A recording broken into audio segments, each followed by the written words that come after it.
Hello, you wonderful people, and welcome to another episode of Crime Centric. This being a show where I talk about crime dramas that I watch. For today's episode, I'm going to talk about the latest episode of Deception.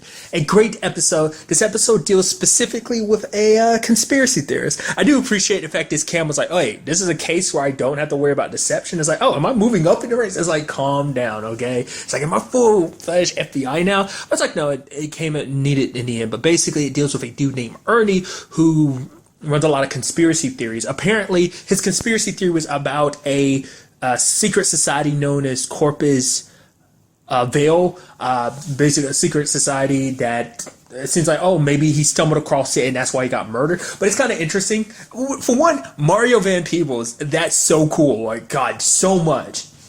It feels like more recently I've seen him pop up in more and more stuff, which is pretty neat. But basically, he basically plays a astronaut who's also running for a running senator, which I love the whole camera being like, oh man, when I was younger, and he's like, you wanted to be an astronaut. He's like, no, oh god, no, I hated math. I wanted to actually make the moon disappear. Picks on the thing, it's just like, watch. And then Kay's like, put it down. He's like, no, come on, it's going to be pretty. She says, like, put it down. He's like, fine. So that's kind of neat. But basically, it ends up being this secret society that apparently his great-grandfather, Aleister Black, was a part of, which is just interesting how that keeps kind of tying all back to Aleister Black. Ultimately, what we end up finding out is that the main person in this episode is Alicia. Her dad was earning the, conspiracy theorist, and that's ended up what caused a big part in their partner relationship. It's kind of interesting because that's what her and Cam kind of bond over. Like, the fact of the matter is their dads are very eccentric, obsessed with their particular thing. Her dad looking for a conspiracy in everything, Cam's dad being like the big magician that he was, and it was such an obsession that they passed on to their children. Obviously, Alicia followed in their footsteps for a while, but then she eventually kind of broke away from it, because that's why she became a journalist in the first place, because she wanted the truth, and she kind of bought into what her dad said. But one day she kind of woke up. So, obviously her dad's one of those conspiracy theorists. It's kind of like a lot of misses and stuff, but it's like, and I like how the opening monologue kind of ties into it, because it's like, yeah, you never want to get a cranky person on stage, because all they're going to do is try and nitpick and everything, try and say like, hey, we got the, I know what the trick is, you can't fool me, do whatever they can to expose you. And most of the time they get it wrong, but every once in a while they see through the deception, they see through the trick, and they get it right, and that's when everything falls apart. It's like, I love the monologues tying into the episodes like that, especially in this one, being that's the reason why Ernie died, because he stumbled across something. Wasn't necessarily tied to the secret society. It's kind of connected, because it turns out that one of the dudes in it, Quaid, was actually paying off a judge to drop a case against him. Because basically, he's like a part of a pharmaceutical company, and basically they released a drug, a cancer drug that they knew was going to kill like 18% of people or some shit like that. So, interesting enough, the actor who played Quaid, I'm blanking on his name, but he's popped him in so much stuff. I want to say the most recent thing I saw him, I feel like I've seen him fairly recently, but the first thing that comes to my mind is Scar from I always forget, is it Scarf or Scar?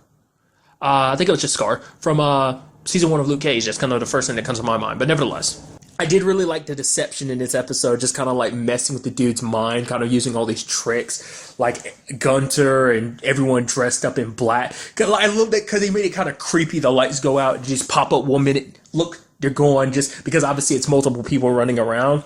And even scaring the dude half to death, it's like, oh, like, the fact of the matter is my grandfather liked to build. I like to make things disappear and cut the rope, and he started falling, and ended up passing out. And Jordan's like, yeah, do you think Cameron went a little too far this time? And yeah, Gunter being like, nah, there's no such thing. Because I guess in a sadistic way, because we know that Gunter likes to scare people, because he did it during the movie for Dina and Jordan. But it's so interesting because it's like, yeah, he kind of has probably a bit of a sadistic streak in him too, so he was probably enjoying it. So that was pretty awesome. But also that one of the members from one of the real Covis Veil people actually came. I guess it was actually Bruce himself, the astronaut, who actually came to his aid. The way, it's like, oh, that had to be you that came. It's kind of Cam's position on it. So that was kind of nice. But that's like ultimately what ended up being, and it's something that Cam and Alicia talk about. The fact of the matter is like, hey, maybe it's not such a bad thing that we kind of got a little bit of our dads in us. And it's like, for Cam, it's such a double-edged sword for him because it's like, yeah, their dad was kind of an asshole about everything, and because of him, their life became what it was. Like as kids, it's like, oh man, it's so fun and everything. But then as they got older, I guess the fun disappeared, and then it just became something their dad was probably forcing upon them. Especially because it meant that Johnny had to live the life that he did, always kind of being in the shadow, while Cam had to be in the spotlight, you know. So, and that's kind of a very lonely solitude life that their dad kind of put them in that position. You know, it's always like Cam was always the focus. Like, which, you know, it's very sad when you break it down and look at their family like that. So, but in Cam's eyes, it's like me and Johnny are the way we are because of him. So there's something from that, I guess. Like, they came out okay, I guess. I mean, in their own ways, they're both messed up, you know, because of their upbringing, but still. This whole situation does beg the question, like, because we do know that he kind of bumped shoulders. Their great-grandfather, Alistair, bumped shoulder with rich people. Obviously, you could tell with the photo, but obviously he was part of this secret society because he built the whole the base for their secret society, the Raven place. Also, where'd they get that whole Raven thing from? Like, I mean, it seemed like that was kind of a last-minute thing you put, that deception they put together, and they had a Raven ready with the box and everything. I was like, that's pretty impressive. But nevertheless, he became an honorary member for that. And I do love, I meant to bring it up earlier, but I love it's like, okay, if you say anything to anyone about this, we'll sue the hell out of you. It's like, yeah, back in the past, people about the secret society thing, they were a little harsher. Now, we just sue everyone. I was like, that's kind of interesting. I guess that's kind of a take on the modern day. I even love that Bruce joked to him. It's like, yeah, I'm going to need all this stuff back, you know, because our lawyers don't appreciate copyright infringements. I thought that was kind of nice that they do have like a sense of humor about the whole situation too. But I'm curious to see, obviously that's going to play a much bigger role going forward. It has to, because it's also connected to Alistair. There was a box that was also meant to, like, because apparently their dad turned away from this, because like it's kind of a legacy thing. Like it's meant to be there, like there's a spot waiting for John and Cam when the time comes, but their dad apparently turned their back on the group. For what reason? I don't know. Maybe he found out the truth about his grandfather, hence why he kind of backed away from it. Because obviously there's something there, because obviously the mystery woman's connected. So maybe mystery woman's, you know, maybe the pin that, it definitely seems like the pin that Cam got is just a bigger piece to an even bigger puzzle, like trying to figure out like what this is all about. All the stuff that he built for rich people, what he built for this society. Is it like, I mean, maybe that says a lot in itself. Like, maybe building stuff for people was for the purposes of, maybe he has secret chambers in both that place as well as all these other places he built for people. Maybe he's got secret stuff stashed all over like the city because of that. He hid a little bit of his, maybe that's why he offered to build these places to also have little safe havens to hide his secrets and stuff like that. Maybe. That's what it kind of seems like it might be implied, but we'll kind of have to wait and see. Cause I'm very interested to find out like this mystery behind Alistair, like what he was into and what this has to do with the mystery woman. Obviously this all coincides with John's situation, because obviously Cam was kind of like, oh, you're being paranoid, John, because it's like, yeah, they're going to obviously think it's me. Turns out he wasn't paranoid. Just because you're paranoid doesn't mean you're wrong, because it turns out the dude in there, his name is Andy Faust, complete and utter douchebag. It's framing John for Oscar's murder, but it's like, and it turns out like, nope, it's not the first time he's done it. He's done it a lot. In fact, he actually did it to Winslow too. So it's almost like, oh, so Winslow's not that bad of a guy. I mean, God, he's a criminal, sure, but he wasn't as bad. It's just Andy kind of screwed him over. So working with the team, I wonder, did they ever tell Cam about that? Maybe they did later on, but it's probably like, oh, I should have actually listened to my brother. Like, just because he was seeing conspiracies everywhere doesn't mean there wasn't actually one brewing. I mean, just like the whole Ernie situation, which is like what made those two those stories kind of like very nice, being parallel to one another. And it's so messed up because that Andy dude has such a vindictive look about him, just being like, oh, I could give you 8. You know, 8 sounds a lot better than 20. It's like, he's got the nerve to be like, oh my God, like, I love, oh, you and your brother, oh, your performances. He's smiling and everything while he's literally stabbing you in the back with this crap. It's like, I was thinking like, okay, maybe he's just a goofball idiot who really doesn't know that you're being framed. It's like, no, he is definitely the one framing you. Which immediately my brain goes, okay, I'm starting to think it has to do with Mystery Woman, because the whole situation is, well, then what would be, I mean, I mean, not unless he just, I mean, to be fair, it shows that he does this to other people, but why,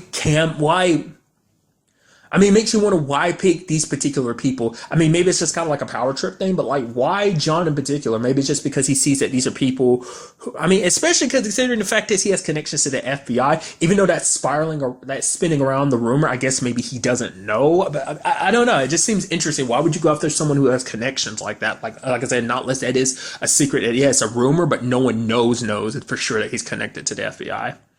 So. Because it made my brain went last episode thinking it was going to be Oscar.